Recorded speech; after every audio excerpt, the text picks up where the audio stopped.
Welcome to Empire, this is Rampart, and welcome to another development update video for Project Renaissance, our spiritual successor to Medieval 2, where we're going to continue we left off from last time, or right now, as another development update. I wanted to try and have it so recently we have still been having more progress, continue slowly but surely on the battle prototype. Still wondering if we're going to be able to actually maybe get that out by the summer. I'm not sure, maybe not. We'll have to see about that. Just hopefully you guys can continue to be patient. I will keep you guys up to date as things are developing with that. But in the meantime, while we've been waiting on stuff with the battle prototype, we've been focusing more on to thinking about stuff along the campaign map. And so I thought it would be kind of interesting today to give you guys a little bit of an update video going over some interesting resources that I think was just interesting that we found when we've been trying to take inspiration for what are the features we want to make sure that we keep in mind and try and develop as we're building up the campaign prototype. Because at this point in time, the main thing we found is we found some 15-year-old fucking like early developer diaries from Creative Assembly, which I find interesting. They're 15 years old. I'll have links down below for you guys if you want to watch them on your own time again or whatnot. I thought it'd be kind of fun today to kind of watch these, and I can commentate on them on like how, because our basic idea, or at least the basic divine philosophy that I'm trying to use, and I know a lot of the team is trying to use when we think about this project, is we have such a wealth of knowledge on what Medieval 2 did well, what worked well for Medieval 2, what didn't work well for Medieval 2, and so from a basic campaign standpoint, we know for sure the basic foundation we want to emulate is similar to the systems that we had in Medieval 2 with kingdoms expansions and stuff like that, where we want to try and have those basic aspects, but then also understand where do some of these design elements fail and where can we improve on them. And so sadly they don't have the one, because it goes through the Britannian campaign, the Teutonic campaign, and the Crusade campaign. The America's campaign one does not exist. Don't know what happened with that. I can't find it. But we at least have the first three that we can kind of watch through. They're pretty short things, but I can kind of walk and talk through them. I'll kind of maybe lower the volume down a little bit more, just simply because I know for these, at least this first one, there's only a couple major things that are really important, because these are really short. These are really short, just a small little highlights on what the Kingdoms campaigns were and what were the new features at the time, which I know in more recent Total Wars have been expanded in some regards, and I can actually kind of talk about that a little bit on where I think like there was a good initial basis for like, okay, why does this work, but then they narrowed in too much on more recent Total Wars to where kind of lost why it was interesting. I'll shut up a little bit now in case anybody, there's only like 1,000 users, there's still like nobody that's fucking watched I'm Dan this. Toops, a designer from the Creative Assembly, and I'm going to be taking you through a video preview of the Britannia campaign, one of the 4 brand new campaigns in Medieval 2 Total War Kingdoms. Britannia is set in the year 1258, a time when England, led by King Henry III, was the dominant force within the British Isles. However, England has faced a growing resistance to their rule, not only from the lands that they have conquered, but within their own ranks as well. To get an idea of like what they were thinking. Expansion into Wales and Ireland has left their forces spread thinly across their provinces, leaving their borders exposed to attack. The Welsh, inspired by their self-appointed King Llewellyn, waste no time in rising against the English. Because this one mainly, this one's the shortest and doesn't have the most and quickly substance, create vast but I do armies think of infantry and archers is key they to talk the about this success a of little their bit later. rebellion. The Irish chieftains, meanwhile, That have I thrown think their will be a support good behind talking one point. man, fellow chieftain Brian O'Connor, Because this one just the keeps recently going over the appointed King of specific Ireland, factions, as they attempt to drive the English the back and situation reclaim at the their time. lands. England's reputation with the Scots is salved by royal marriage.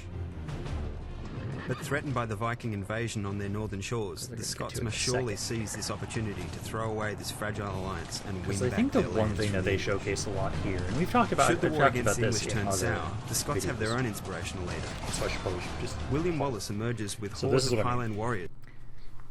We've talked about this a little bit in previous development updates, where I think this is just a good showcase of where the Britannia campaign is a good example of where you can have these different unique events happen.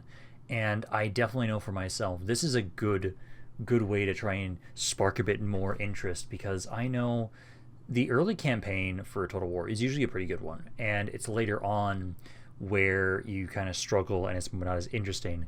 And I know it's interesting to think about, like, looking at this, how it's 15 years old, and looking at how mods and have taken aspects of these and turned them up to 11 and like focused on what is the strong suit of this.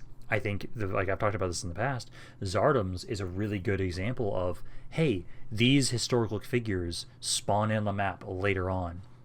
So it's not just, hey, you start out with the initial sandbox and nothing changes into the later campaigns because it's so stagnant and there's no additional like injections of interest. And so I think that the Britannia campaign was always a great example of that, where like they have Wheel Mollies here, and then I think they have another one with Norway that they talk about as well. Take mine. The Scottish forces. Meanwhile, the Viking invasion continues in earnest. Led early on by the king's son, this culminates in the arrival of King Håkonsson himself, accompanied by his mighty royal fleet. The destination of these Norwegian invasion fleets will be a major factor. Because I think that's just the best example of like, hey, that's a system like we're trying to take inspiration from and expand on. Making sure that there are characters that spawn that have historical relevance and can, like, hey, if you just have all your, because eventually you can have your starting campaign, no matter how good you are at trying to make sure that the starting family is historically accurate as possible, the random chance of spawning new generals and just have the random shit that can happen from that, you can become something so entirely different than what you once were. I know, for example, for me, I always found it really interesting that when I did my Zardom's Total War campaign as the Roman Empire, I specifically tried to make sure that I would try and remarry the ruling family that was supposed to actually be the ruling family at the time, historically, try and get them back to the seat of power. Technically, something similar happened when my Elder Scrolls Total War campaign, where we tried to get, hey, the Dragonborn. Hey, he's the only person with the dragon blood. We don't have a proper Dragonborn emperor with dragon blood in them, so let's cause a coup to kill everybody that's in the line of succession.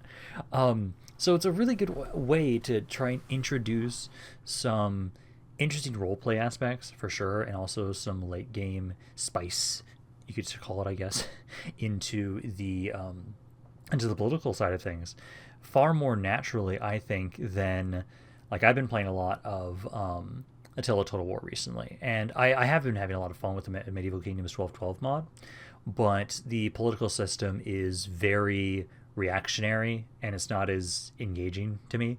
It's like, hey, yeah, I have an agent that I fucking hate, or one of my lords is an asshole in my Teutonic campaign, but not a lot happens because it's not like there's no new like major historical characters being introduced, and I'm just slowly forgetting who the fuck is who at times.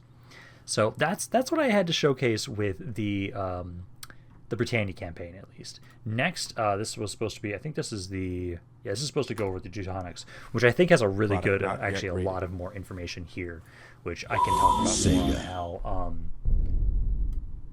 some mods have been really good about expanding on aspects of this. It's really good. This is the Teutonic campaign. Right there.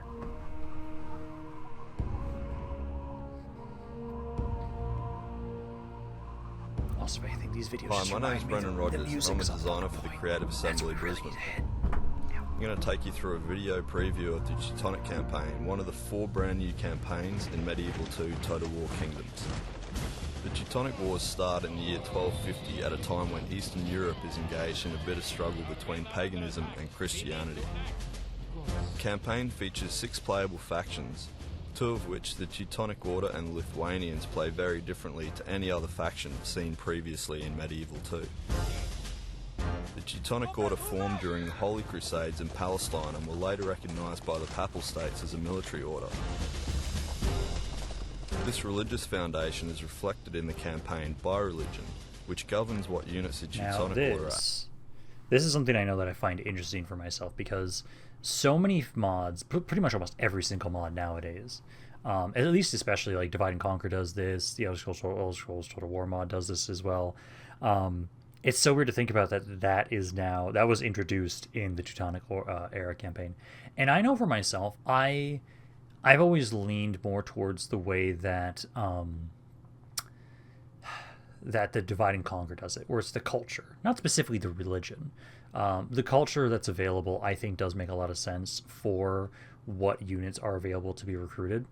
And ever since I found out about the whole, hey, spies increase the rate at which culture and or religion converts, like, holy shit, that's made that feature feel so much better in all of my campaigns. Because I know older Stainless Steel Historical Improvement Project mods that I've played on my gaming channel felt like a pain because the conversion was so ass. Where I do think it's an important little aspect. It's a very small little thing to be able to have access to units based on your local culture. In some regards, you don't want to be too annoying, for sure. I think there's a reason why I play around with the idea of, like, whenever I'm doing a campaign, you have to make sure, like, there's little tricks you do to make sure you get the most out of it. Like, you want to be able to have it so that your culture matters for what you're recruiting, but also you don't want it to be too annoying, because I know, like, for example, like, if I'm playing in Isengard right now in the Divide and Conquer campaign, if I conquer an area that doesn't have my religion, it can take so long to get troops, and that is definitely a downside. So I don't think just emulating that system directly is the best way. I think there's got to be a balance there, and I'm curious what you guys think that is. I know more recently, so many Total Wars just negate that. They just removed that. They just made it so there's no issue at all. You can just recruit immediately once you take the territory, which it's more convenient, but it doesn't. You lose that little RP aspect. Like, when I'm playing Divide and Conquer, if I'm playing as Gondor, I'm invading Mordor. It should be hard to expand in there because it's going to take time for me to be able to recruit my troops. Like, that makes sense. It technically is more of a hindrance to the player, but from an RP perspective, it makes so much more sense, and it also incentivizes you to expand sometimes into areas that you know will be better for your culture, instead of having to, or just have an army of spies to forcibly convert everybody. So this is a little thought I think is interesting. There's another minor thought there, but that I had another one that I want to talk about, but I'll wait until they talk more about guilds, actually. Able to produce. The Order's mighty red brick castles are an imposing sight to would-be enemies. These castles are the main military recruitment grounds and produce the bulk of the Order's military force. I do find it interesting how the Teutonic campaign, for sure, emphasized that way more than normal vanilla Medieval 2, where I know Medieval 2, your cities could actually get a decent amount of troops too. It was mainly into the Teutonic Order, the Teutonic campaign, that really emphasized that, which I don't think is a bad thing in some regards. I like the idea. Like, I do think you should be able to recruit a little bit from cities. I know, and I've talked about this, I do want there to be a separation, and most of the team agrees on this too, that there should be a separation between, ideally, cities and castles. It adds a lot more interesting plays to the campaign. Like, you can focus on saying, hey, I know I'm at war with this person. I'm doing this right now in my survey campaign. I'm at war with Georgia, and I need to take the easternmost castles from them, so that way I have a good defensive line against them. Because where you're defending should matter, and it shouldn't just be, oh, I'm defending this city, and it's like, okay, sure, we'll try it. It doesn't matter. It's just a basic city. Everything has the same layout. No, it made it so much more interesting to be able to defend territories with castles, because it's like, no, castles are supposed to be a really good central location to get recruit troops, and they should be far more defensible. That is an interesting thing, and adds a lot more to caring about what land you're taking, instead of just take as much land as possible. Because if every city is the same and you have the same recruitment everywhere, it doesn't make it matter where you're expanding. New missions from the papacy will drive the Teutonic Order on their quest to eliminate. This is a small minor thing, but this is just a good showcase of, like, hey, having somewhat directed missions based on who you're playing as is never a bad thing. They aren't. Like, these ones are far more unique than vanilla Medieval 2, and I just find it interesting, like, showcasing these, like, the differences, like, between what Lithuania gets and what the Teutonic Order gets. I'm hoping I'm not sounding like a broken record. It is just this is a far longer and smaller, more relaxed kind of thing of just picking through these old videos, because these are 15 years old. But I think it's a fun kind of little opportunity to just talk about these ideas. the pagan threat in Yeah, Europe. definitely. Some missions will even offer the assistance of noble crusaders, Especially armies this from one. England This one and right France here. seeking papal favour. Like These shit like noble this. adventurers are That's keen so to cool. fight alongside the Order and against the pagans. Achieve victory alongside these temporary allies, and the Order will be richly rewarded. And I feel like there needs to be something similar like that, like maybe Pagan mercenaries. factions, meanwhile, have a very different attitude to these crusading tourists. The Lithuanians will receive missions against the noble crusaders to ensure they meet a grisly end. Playing as Lithuania offers a vastly different gameplay experience to the Order. These people are fighting against the papacy's allies for the survival of their people and religion. The technology and units available to them are influenced by religion I and the do temple. think like this is a showcase of why we need to go back to the build system that Medieval 2 has, because this one talks about right now the different unit types you can get based on the temples you build for yourself and the little bonuses you get from them. Rome Total War had this as well, and there's really nothing like it now in more modern Total Wars, where you just build whatever is mechanically the best for you.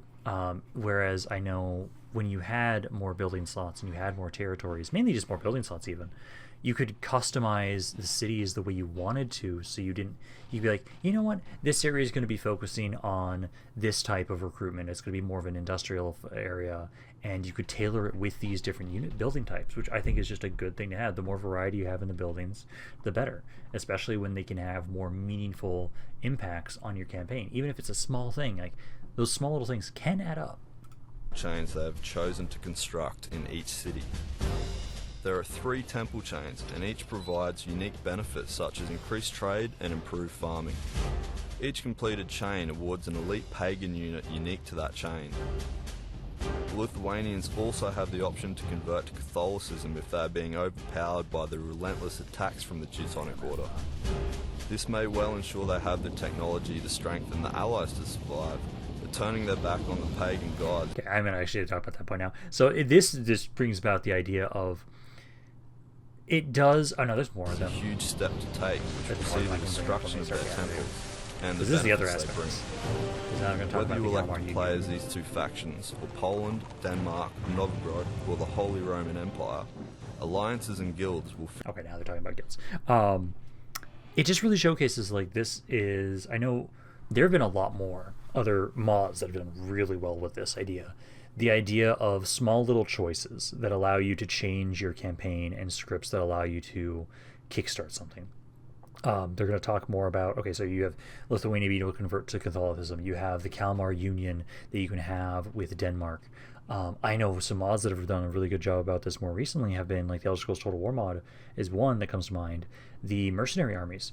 And that kind of leads in, actually, yeah, that leads into another point I have that's related to the guilds. The mercenary armies that you can, like, get scripts to get the Dawn Guard, or you can get scripts to get the Restless League.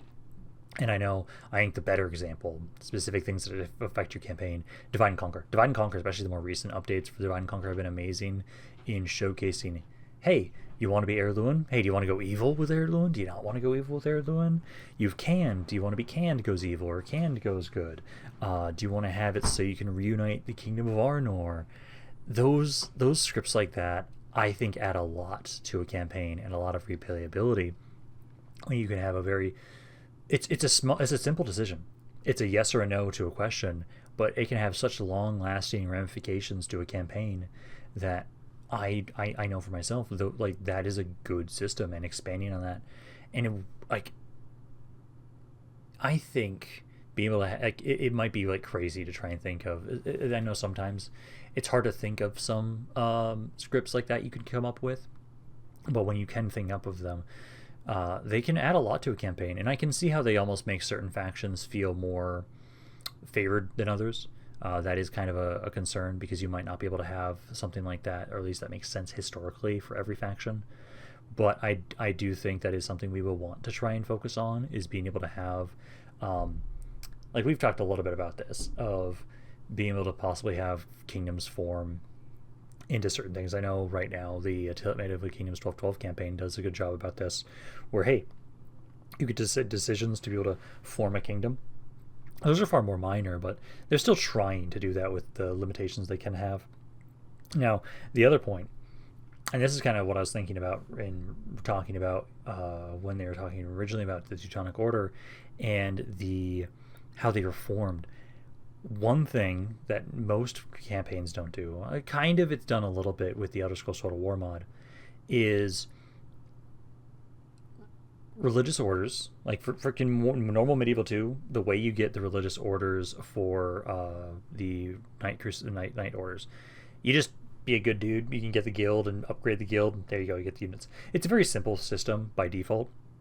I know for myself, I think it's interesting thinking about how the Elder Scrolls Total War mod handles that. I'm going to use the Dawn Guard as the example, because the Dawn Guard, any faction that spawns near around where Fort Dawn Guard is, can reform the Dawn Guard. I feel like that should just be a thing on the map that people nearby should be able to interact with.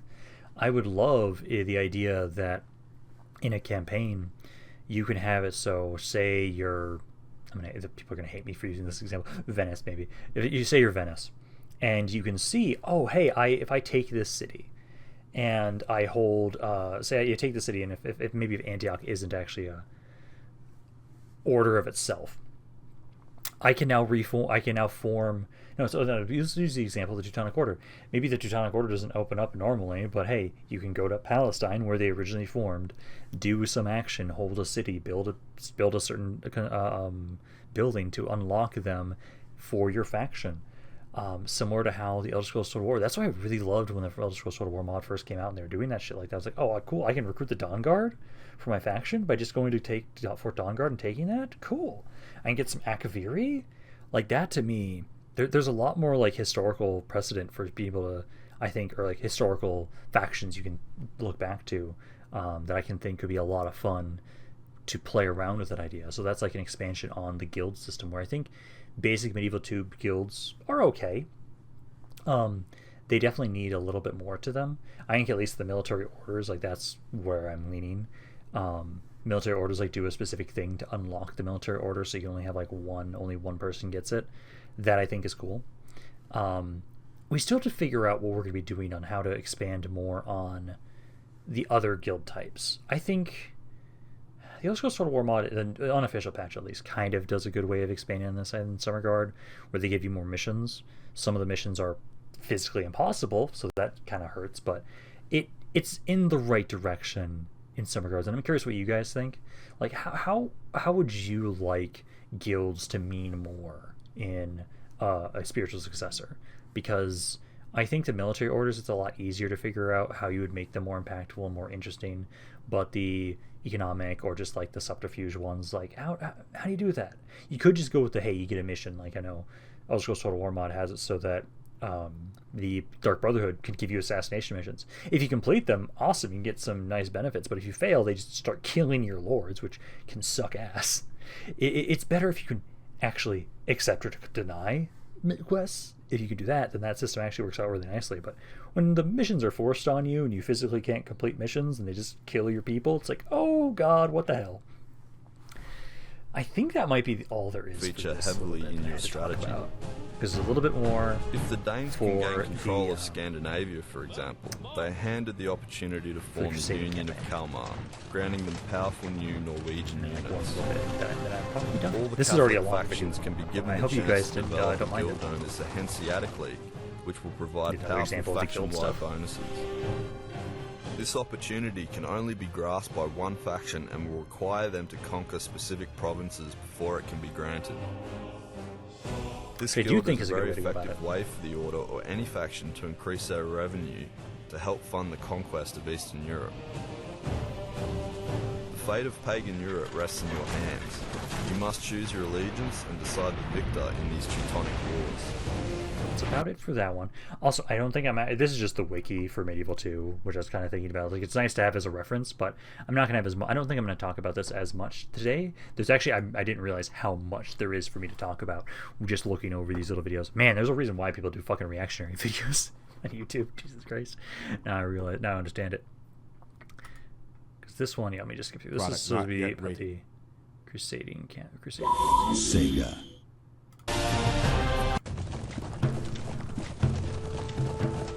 G'day, my name is Dan Lefton, and I'm the designer for the Creative Assembly Brisbane.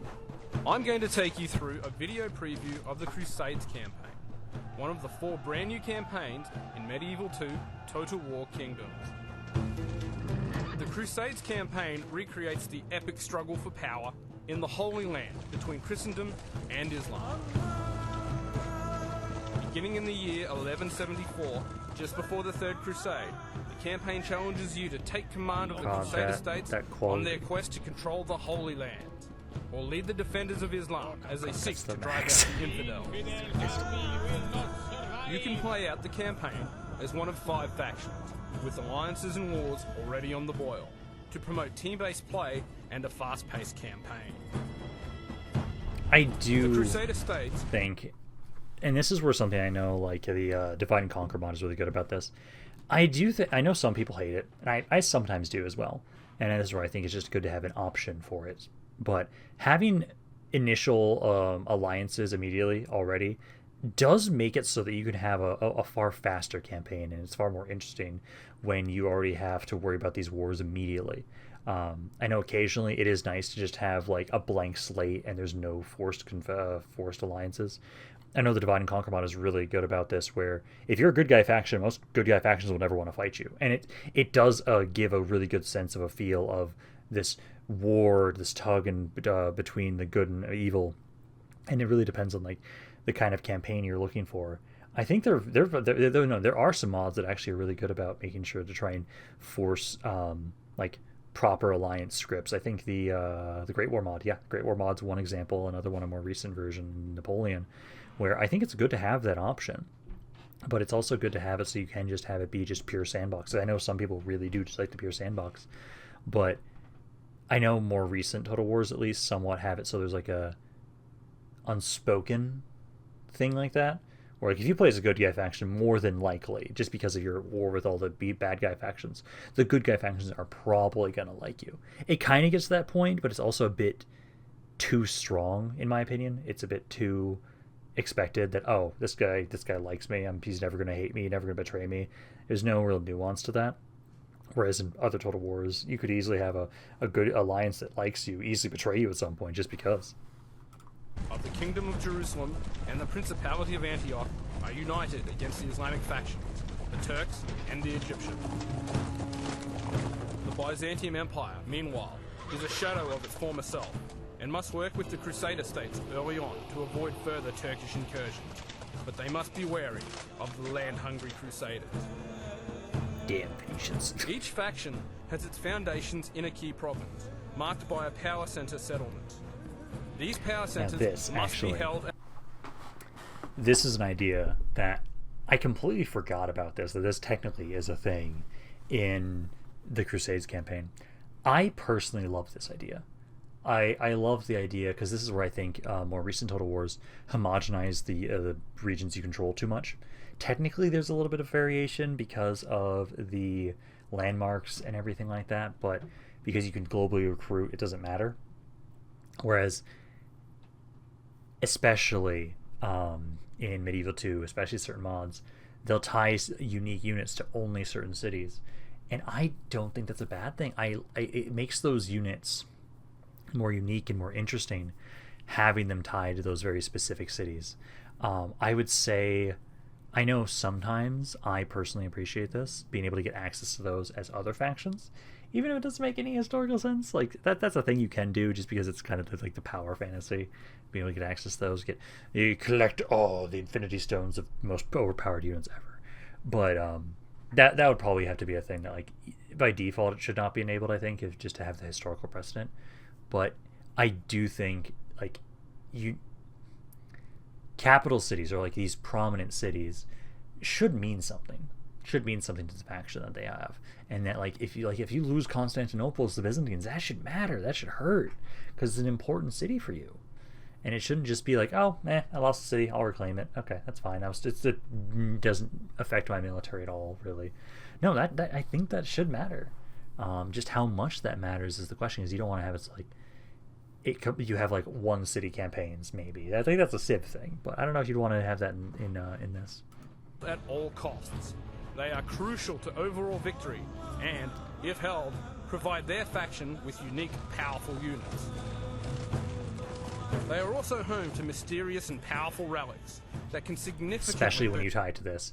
Having items, more items the better. There's a reason why when I play Warhammer 3 nowadays with my friend, we add so many more items, because the more items, especially if there are like very specific ways to get them, can make things just really fascinating. Even if it's just like even if most time you won't interact with it, if you can, having stuff like that, it's a small little thing, but it can add a lot to a campaign, having access to those little things. I know I'm trying to not, I need to pull myself in and not have too much feature bloat in mind, but I just think having unique retinues or items that your characters can find that give them changes to their stats, I think are cool. That's the basic thing I'm saying.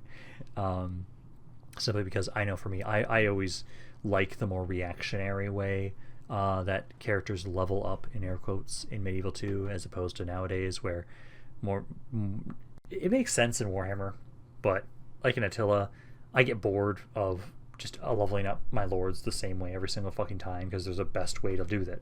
There's a best way to level them up, and it doesn't matter what the hell else you do. Just level them up the same way. If they're a governor, level them up this way. If they're a lord that's fighting on the open field, level them up this way. There's no real difference between those two things.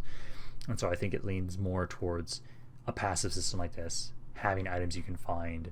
I know the Stainless Steel Historical Improvement Project does a good job of this, where it says, hey, if you have an area with a good armory, this is where you're going to find better armor. Hey, if you have an area with a good academy or library, you can find item books to increase your character's intelligence. Like those are good ways to go about it.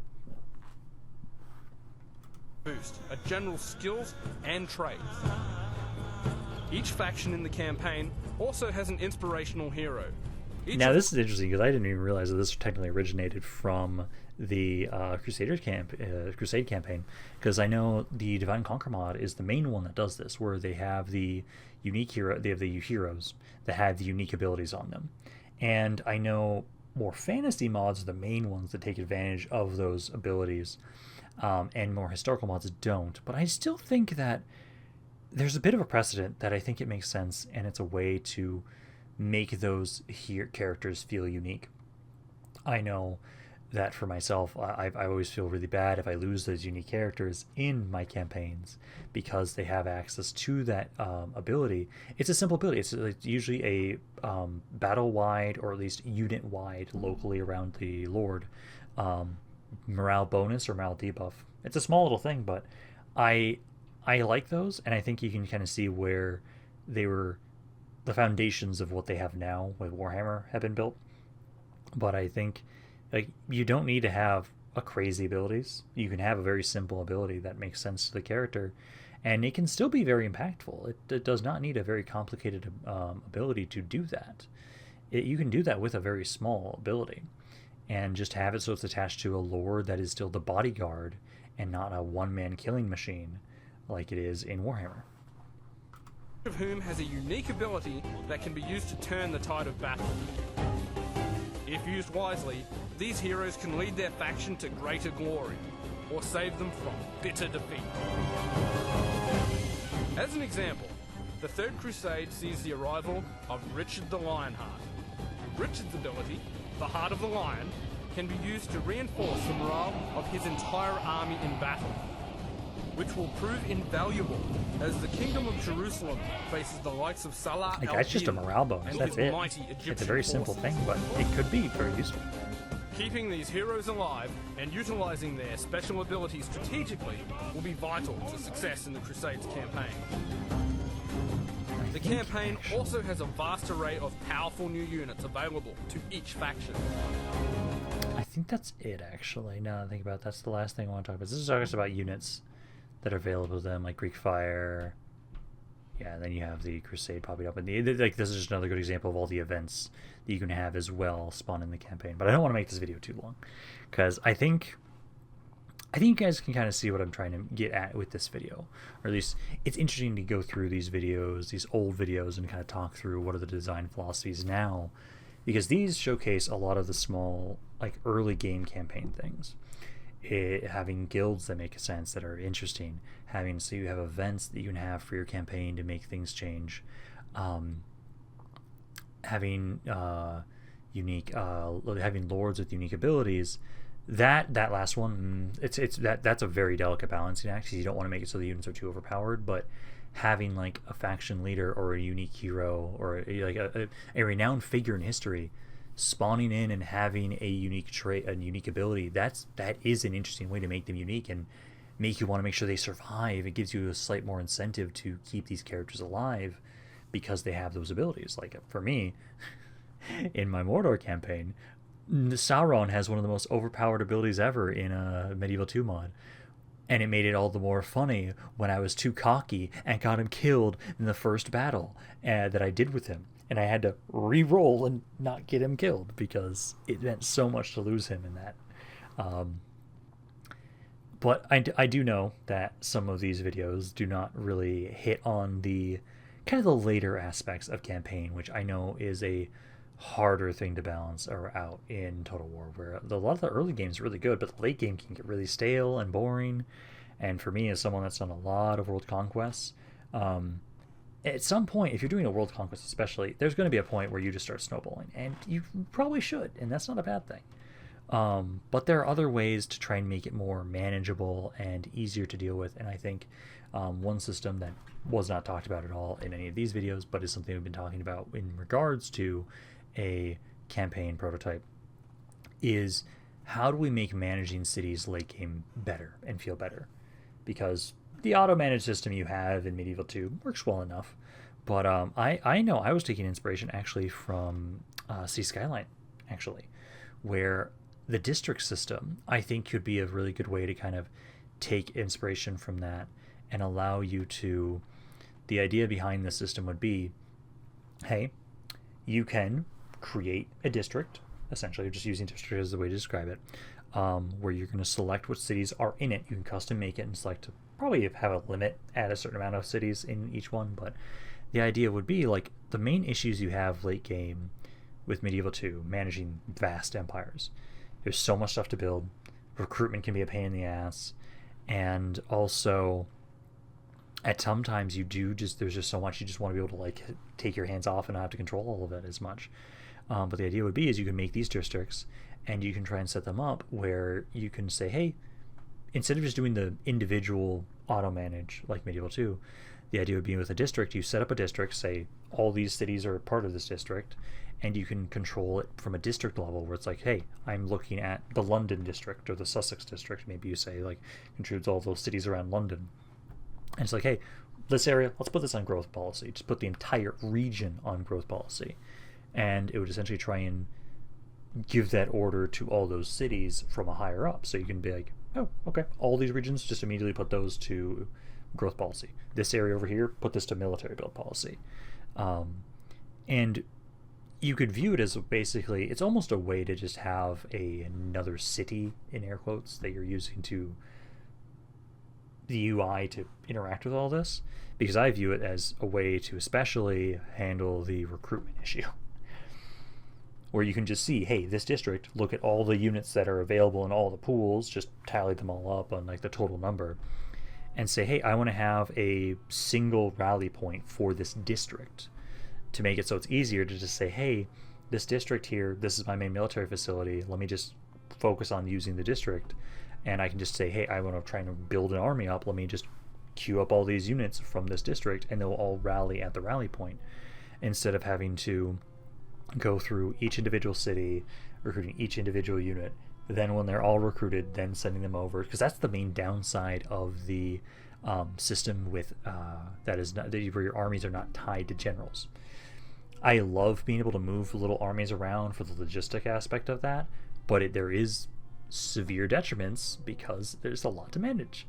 But I feel like this system would be a good way to possibly get around that. At least that's the thought.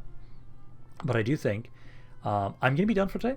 This is a far longer video than usual, but I thought it would be interesting for you guys to try and get a more in-depth look at what the design considerations are and inspirations for the team are right now, and to get more conversations going. To talk through these things, because again, the main point is we want to look at what's been done well, try and keep those things, refine them when we can, but also look at where are the pain points and how do we improve those pain points. like this district system possibly to fix large kingdom management, large army movements and stuff like that. Because at times, especially if you ever played the fucking Roma Surrectum or whatever it is for the Rome Remastered version of it, if you have a kingdom that's too big, oh my god, it is hell to control that. But I'm going to be done for now. Hope you guys enjoyed this video. But this is Rampant, and I'll see you guys next time.